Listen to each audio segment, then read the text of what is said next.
Hey, and welcome to testingworld.com. In this very special, exclusive episode, you're going to get the chance to win $10,000 worth of testing kit. So this is going to be your dream test lab, brought to you by Eggplant and the guys at Keysight. They're running the event of the year on the 28th of October. Steve Wozniak, co-founder of Apple, will be keynoting with the Eggplant team, telling you how to, do everything in the test automation space. So I'm going to play the clip. Make sure you register with the link below, and I'm going to help you spec out your perfect dream test lab for $10,000.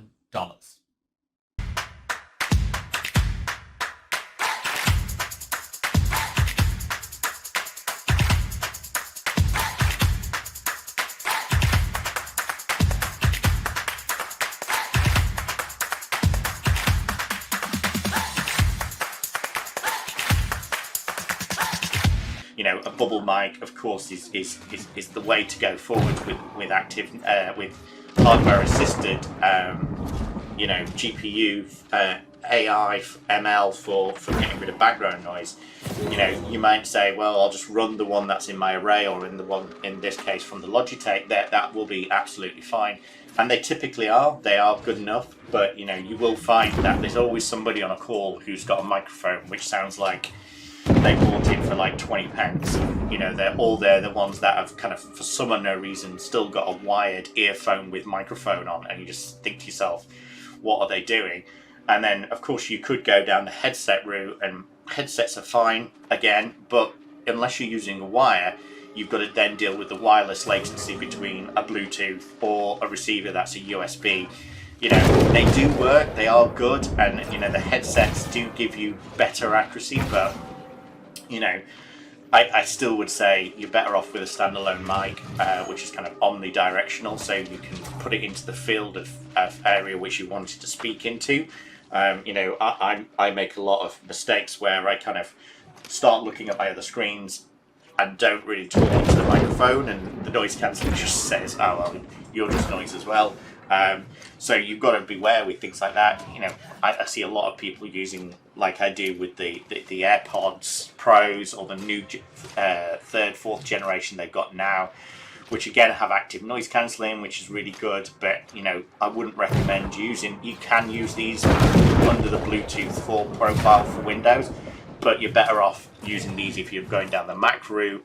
There isn't really an equivalent for Windows for those AirBud kind of landscapes. You're better off again sticking with Logitech, or somebody who's proven in the area to do really well, or Razer or someone like that. Again, it's up to you on what your brand of preference is. So definitely kind of look at what your microphone is, or if you want to use a headset, and whether it's going to be wired or wireless.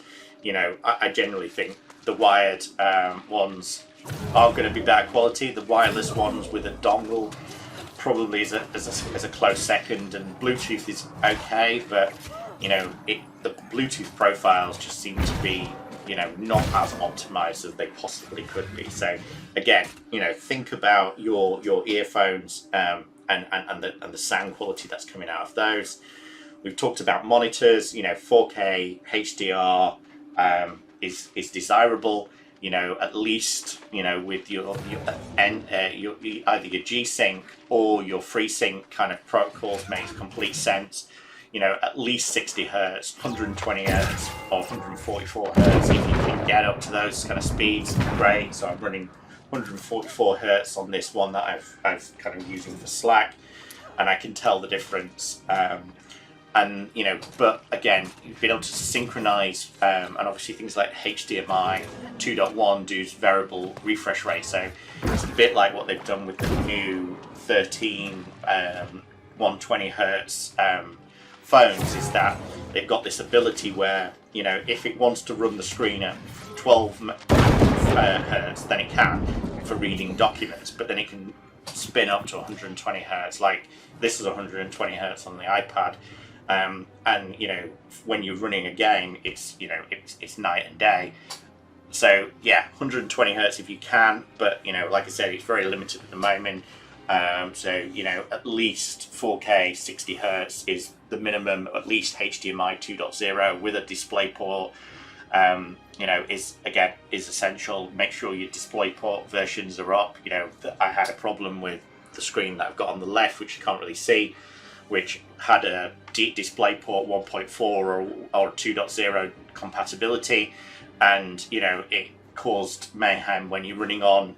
Obviously, to have all 4 or 5 screens, you need to use all your ports. So making sure whatever the amount of ports you've got supports whatever you're expecting your desired output. I did try for a while to run like a 2K, 4K, 1080p kind of configuration, and genuinely moving your mouse between them is highly irritating, and also you can kind of tell when you drag an app across to another area, everything just goes out of sync and gets wrong sizing. So it's best kept to keep everything at 4K, so it's easy to drag between it. Positioning's aligned, so you've got the screens that just flow directly from one to another without having to worry too much about it crashing. Keep it at 4K, keep it at the same resolution, keep it at the same frequency if you can. If not, the frequency seems to be okay, going between 60, 144, 120, no problems. So that's the screen side of things. We talked a little bit about how important, your processing, your, the clock speeds, your memory access, dedicated, drives for different things, your peripherals, utilizing your USB-Cs, swapping your USB-Cs across multiple rigs if you've got more than one rig, the ability to connect devices in, your Hyper-Ving for things like Android. If you really do need a Mac of some description, even if it's a Mac Mini, to give you that kind of ability to jump onto iOS devices. You can pull your own iOS device and just streamcast it using Parrot or whatever you want to use to be able to then, test it, a physical device on a Windows PC. Android native, but also you need Android. I'd recommend use a Samsung or something like that, because you can then use Samsung screen mirror, so you can then mirror that device onto a second screen without having to fiddle around with casting again, and it seems a lot more reliable. VNC, obviously, it's kind of the underlying applied technology. VNC gives you the ability to jump across these machines. Of course, RDP does as well. So if you've got servers in Azure or AWS, you can jump onto those quite easily, or telnet onto them or SSH onto them. It's very easy to do and easy to manage. I think your keyboard and your mouse is probably your most important thing, so don't scrimp on those, because ergonomically you've got to be set up, whether that be your mouse rest, your keyboard rest, the mechanical or non-mechanical things. The Stream Deck is really useful for kind of muting, unmuting, when you've got that kind of challenge where people you're on multiple streams on multiple ports, adds a massive value. And also you can it can tell you things like your CPU and everything else. Good speakers, which are going to be able to deal with the clarity of the voice. Some of the speakers are very bassy. You've got to be able to customize it as best you possibly can.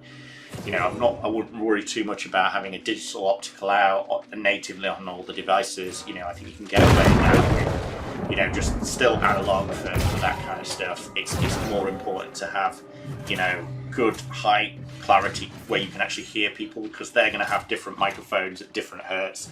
So if they've got like a 22 hertz, microphone, which is really cheap, you've got to be able to hear it. Whereas, other people might be, using ones that are actually, a lot higher and a lot higher frequency. So, fidelity. So you should really make sure you support that. At least 4 screens, at least 3 screens, I'd say. 4 actually becomes a bit too much on your processing power of your brain. 3 seems to be optimum. 2, yes, okay, you can live with 2, but you'll soon move into 3. Having at least your Office, Slack, and primary testing of whatever, plus test management tool to be able to switch between. They seem like an essential as well. So hopefully that's helped you get an idea of what you need as far as the specs concerned, what you need as far as kit, what options you've got, what you're going to think about when you're going to invest, to give you the kind of capability to actually, test everything, but also kind of future-proof your rig to be able to support, the next 5 years without having to, once you've customized all your apps, having to move to a new platform. I think 11 will probably be good for another 5 years or 4 years. So even if there's a 12, I generally think you can get away with it. And I guess the last parting kind of bit of advice would be to, is your chair. Your chair is really important. The hardest thing I think during lockdown was obviously being able to find a chair that actually gives you the support, and you can try it. And obviously you can't try it because you're buying it on Amazon. But an ergonomic chair, supplemented. So I've got like my tempura kind of supporting memory foam cushions. Using your foot mat with memory foam. For your feet. Give yourself the support that you need to be able to support your posture that you need. Good posture so that you are actually you're not aching, you're not getting back problems from just using your rig for such a large amount of time. I posted the other week that I'd managed to do 20 hours straight. Part of it is you're gonna ruin yourself if you don't have a setup that's going to support extended periods of time where you're actually utilizing your entire system. So anyway, I hope you've enjoyed that. Make sure you register for the event. The link's below, and until next time on Testing World.